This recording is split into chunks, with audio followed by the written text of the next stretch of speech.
এরপরে আল্লাহ রাব্বুল আলামিন বলতেছেন, যালিকা হুদাল্লাহি ইয়াহদি বিহি মান ইয়াশা।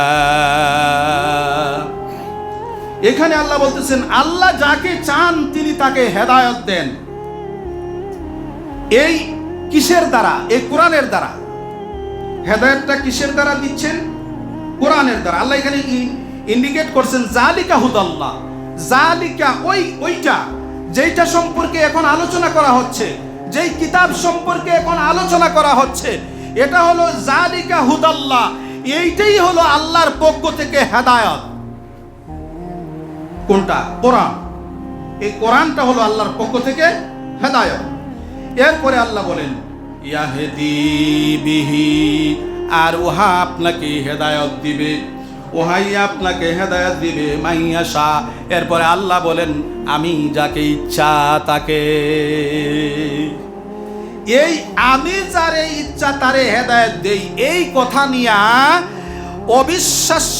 অবিশ্বাসীরা, সংশয়বাদীরা এইখানে কি করে? প্রশ্ন করে যে আল্লাহ যদি ইচ্ছা করেন তাহলে হেদায়েত পায়, তাহলে আল্লাহ যদি ইচ্ছা করে কাউকে হেদায়েত দেয় না তাহলে সে হেদায়েত পাবে না। এই কথা ভুল কথা। এরা কইতেছে যে তাহলে আল্লাহ তো কইছে যে আমি যারা ইচ্ছা তারে হেদায়েত দেই, তাহলে আল্লাহ ইচ্ছা যদি কইরা কি হেদায়েত না দেয় তাইলে কোথায় থেকে হেদায়েত পাইবে? প্রশ্ন হয় না? কিন্তু না, এখানে ব্যাপারটা হলো আল্লাহ বলছেন আমি হেদায়েত দেই যদি আমার ইচ্ছা হয়। তাহলে যার অন্তরটা ঘুরে, যার অন্তরটা আল্লাহর দিকে দাবিত হয়, আল্লাহ রাব্বুল আলামিন যদি তার প্রতি দয়া না করেন তাহলে তার অন্তর কি হয় না? সে হেদায়েতের দিকে যায় না। এইটা আল্লাহ বলেছেন।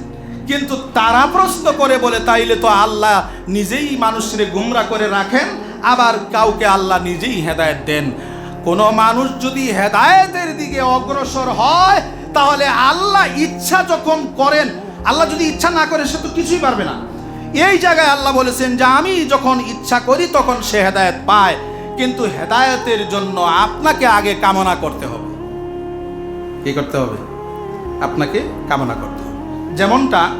যেমন আমরা কাম কাজ করি, অনেক সময় আমি বলি যে আল্লাহ তো আমরা কিছু দেয় না, আমরাই অর্জন করি, আমরাই কাজ কাম করি, কিন্তু আল্লাহ আমাদেরকে দেন এটা কিভাবে প্রমাণিত হবে? আপনি তো রোজগার করছেন, সারাদিন পরিশ্রম কাজ করছেন, এরপরে রাতের বেলা যখন বাড়িতে গেছেন 1000 টাকা লইয়া আপনার ফ্যামিলির কাছে গিয়া কইছেন যে আল্লাহ দিলে আজকে 1000 টাকা আল্লাহ আমারে দিছে। আল্লাহ দিছিল না আপনি রুজি করছেন?